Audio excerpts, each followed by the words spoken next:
You are listening to episode 152 of the Autism Mom Coach, Anticipatory Anxiety. Welcome to the Autism Mom Coach podcast.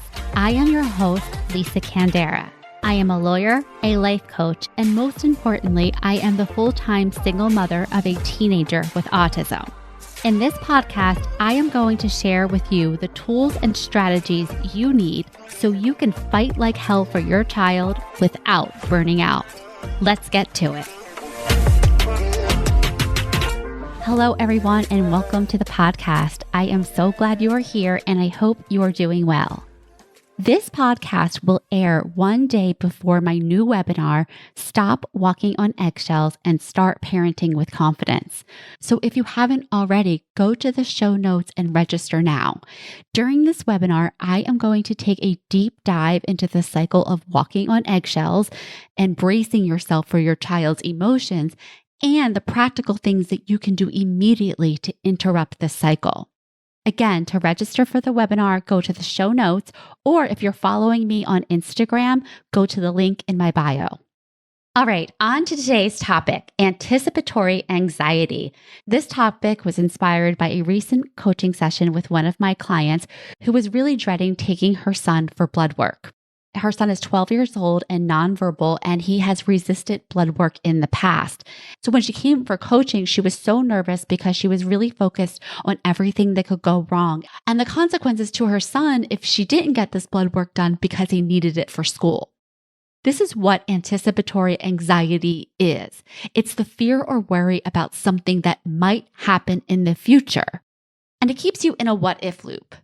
Now, your brain is doing this as a way of preparing you for the danger or discomfort, and it thinks that it's being helpful by scanning for the worst case scenarios.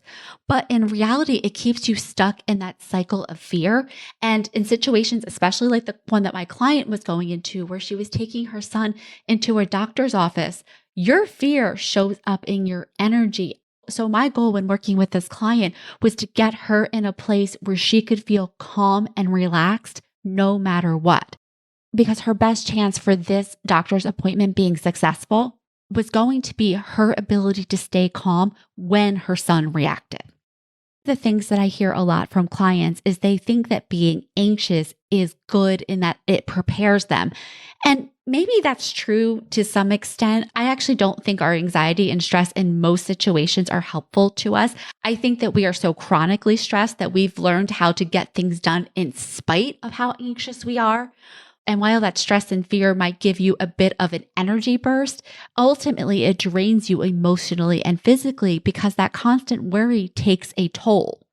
And even more than that, when you are in a state of fight flight, and that's exactly what's happening when you're having anticipatory anxiety, you're bracing yourself, you're walking on eggshells, you are in a state of fight flight. And when that happens, that means your rational brain is offline. You are just in reaction mode. And so essentially, when you think about our kids when they get dysregulated, they're in fight flight. Their rational thinking is not really online. That's why it's so important for us to adjust our ways to meet them where they are. But the same goes for us. When we are in fight flight, we're not bringing our best thinking to the table. So our reasoning is off. We tend to think more in always, never, and all or nothing. And that's exactly what my client was doing. She saw this upcoming trip as either going to be successful or a total disaster. And no matter what steps that she took to prepare herself and to prepare her child, she didn't think it was going to be enough. That is what happens to you when you're in a state of fight flight. So what to do when you find yourself in that place of anticipatory anxiety? Maybe it's an upcoming IEP meeting. Maybe it's getting your child on the bus. Maybe it's getting them out of bed. Whatever it is, be in tune with what is happening in your body and in your brain.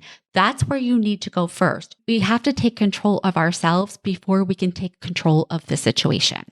So in this situation for my client, what I did was I helped her ground into the present moment by doing EFT or tapping. This is a scientifically proven way of interrupting your stress response. First, interrupting the stress response, grounding into safety.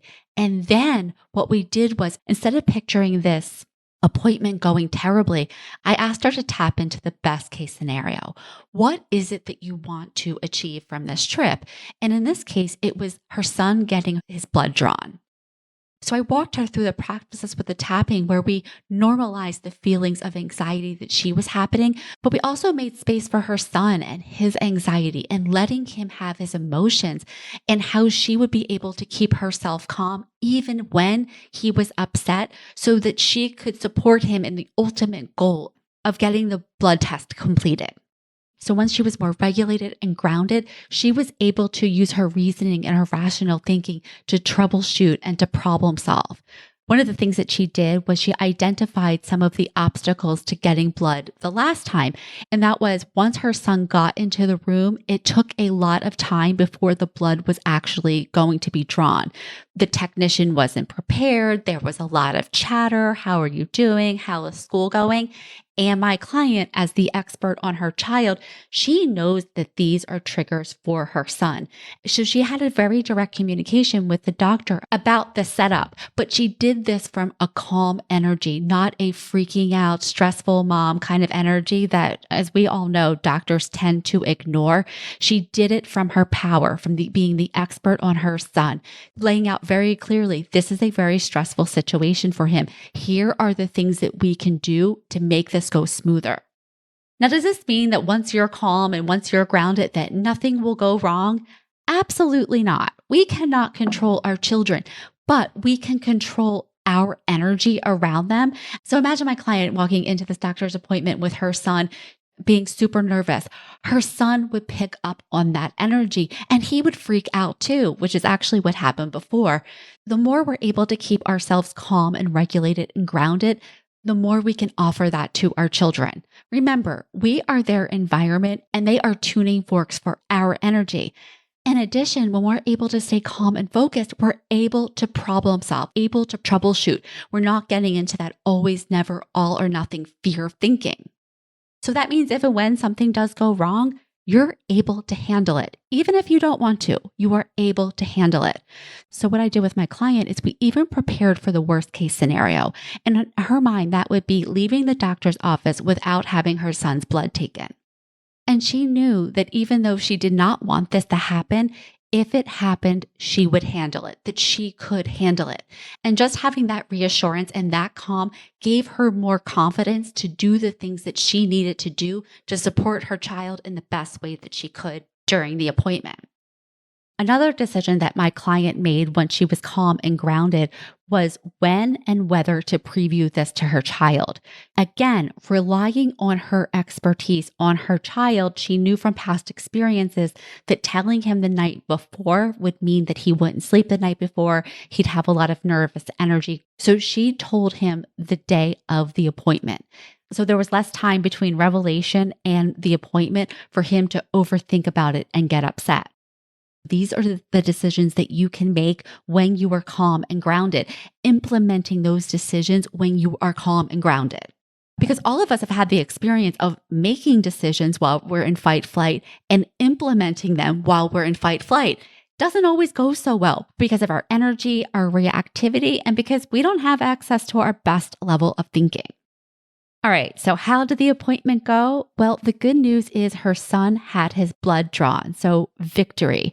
There was some resistance, but he eventually did submit to having the blood safely withdrawn. And so this was a victory and proof to my client that she can handle these situations, even if they don't go the way she would like to, even if they take way more effort and energy than she thinks that they should take for a child who's 12 years old.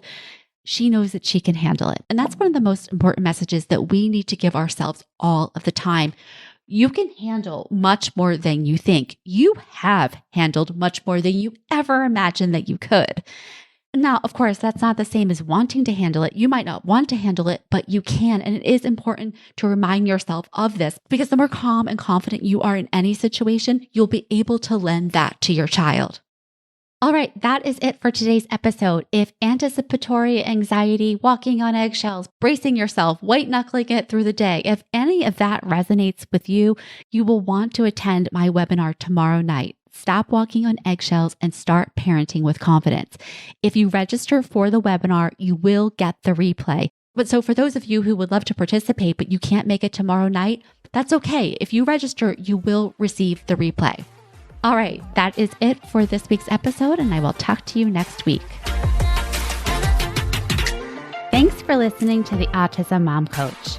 If you are ready to apply the principles you are learning in these episodes to your life, it is time to schedule a consultation call with me. Podcasts are great, but the ahas are fleeting. Real change comes from application and implementation, and this is exactly what we do in my one-on-one coaching program. To schedule your consultation, go to my website, theautismmommcoach.com, work with me, and take the first step to taking better care of yourself so that you can show up as the parent you want to be for your child with autism.